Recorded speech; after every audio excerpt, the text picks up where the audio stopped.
Salve, welcome to this video lesson on chapter 32, section 3, and we're starting here, we're starting here at 130, line 130.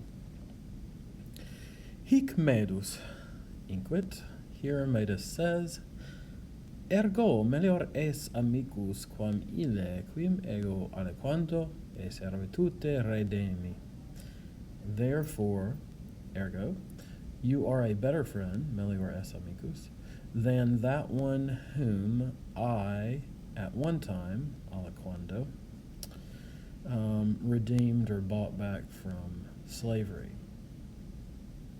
All right, and the gubernator, the pilot, responds to Medus, miror, unde pecuniam subseris. I am surprised or wondering at, we could also say, where you got the money from, ut alios redimeres, that you should buy back or redeem other people, cum te ipse redimere non possis, when you yourself are not able to pay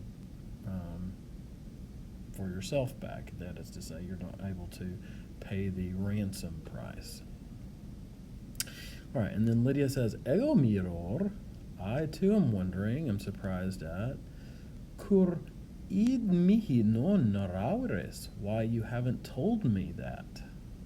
Okay, so apparently Medus has never even told his girlfriend this story before. So Medus answers, nihil quiquam naravi de ere, I have said nothing or told nothing to anyone, quiquam, about that thing, de ere. Ne quis me gloriosum existimaret, so that not anyone would think that I am a braggart. Gloriosus essentially means full of yourself.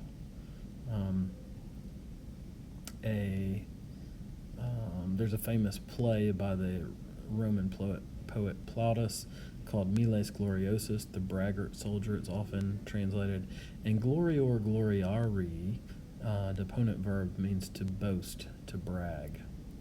Okay, so he didn't tell this story because he didn't want anyone to think he was bragging, basically.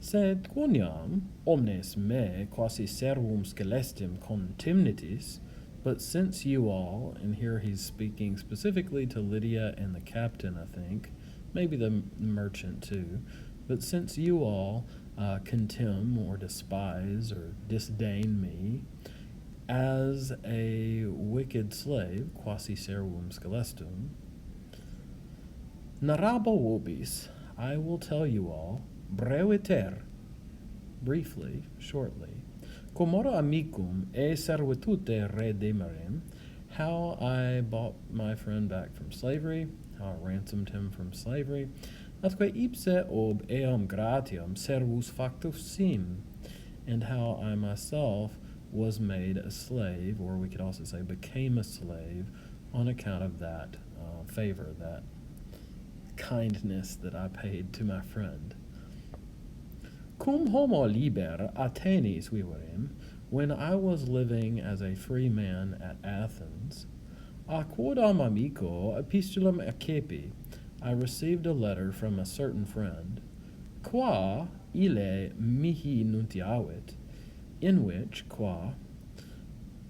he reported to me, se a piratis captum esse, that he had been captured by pirates, ac me per amicitiam nostram oravit, and he asked me or begged me through our friendship, on account of our friendship we might say, ut se eu servitute redimerem, that I redeem or ransom him from slavery, magnum pretium sorvendo, by paying a great price.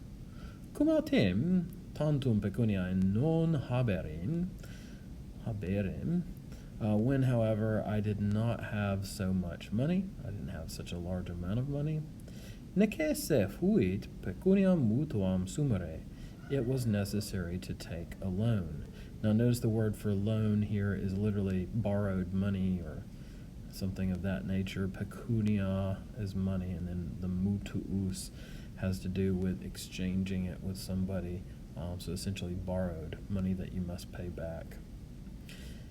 Ergo, therefore, virum divitim adii, I went to a rich man, qui mihi omnem pecuniam mutuam dedit, hac condicione, who gave me all the, so what do we say, the borrowed money, the lent money, on this condition, ut anno post, that a year later, ad certem diem, on a certain day, omnia sibi rederentur, all would be returned to him.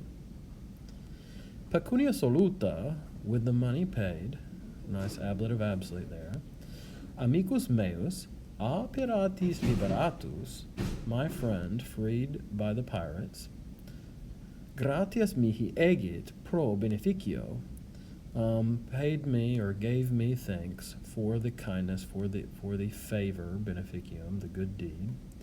Ac simul mihi prosit, and at the same time he promised me, se intra annum omnem pecuniam rediturum esse, that he would pay back all the money within the year. Sed anno post, but a year later, ne asem quidem ab eo acceperam, I hadn't even received an os from him. Now an os is a bronze or copper coin of small value, so you could translate it as penny or nickel or something like that if you wanted to. It's not worth a whole lot. So I hadn't even received a nickel or hadn't even received a penny from him. Die ad solvendum constituta, with the day having been established for paying, that is, for paying off the debt that he owed to the rich man. We could also say on the day established for paying it. Cum pecuniam debetum solvere non possem, when I was not able to pay the pecuniam debetum, the owed money, homo ille dives, that rich man, me in carcere misit, sent me to prison, to jail. Et aliquot diebus, and within some days, aliquot implies some amount, not any specific amount. Post servum vendidit, and some days later, that's how the aliquot diebus post fits together. Some days later, he sold me as a slave. Okay, so this is something that could happen to you by Roman law if you couldn't pay off a debt. There were times that in places where people ended up in slavery because of defaulting on debts. Sed nescio cur, but I don't know why, hoc vobis narraverim, I have told you all this. Nec enim sine maximo dolore eius tempores reminiscor, for nor indeed do I remember that time. Eius temporis is in the genitive case because verbs of remembering and forgetting, so reminiscor, memini, obluiscor, these types of verbs will often take a genitive, especially if it's a person that you're remembering, but even here, this is a thing, remembering that time, eius temporis. So they usually take these genitive objects, and thus the case. So, nor indeed do I remember that time, sine maximo dolore, without the greatest grief.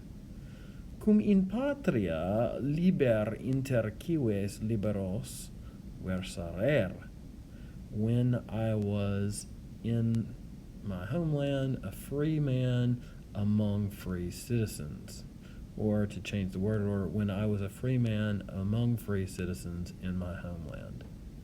Now, versarer does come from the root for turning or spinning, but a lot of times when that verb is used in the passive, it makes sense to just translate it as be or was or something like that. That is, as an alternate form of essentially the being verb. Utanam. Now, utanam introduces a wish. Utenam aliquando liber patriam videam.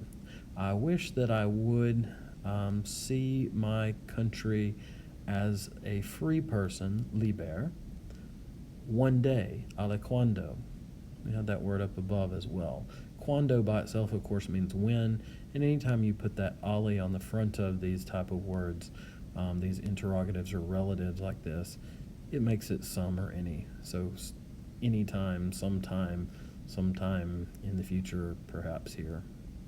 So I wish that I would someday see my homeland as a free man. Sed frustra hoc opto, but I'm wishing this in vain, nam iam ille piratai eam spem mihi erepient, for now those pirates will snatch that hope away from me, will steal that hope from me.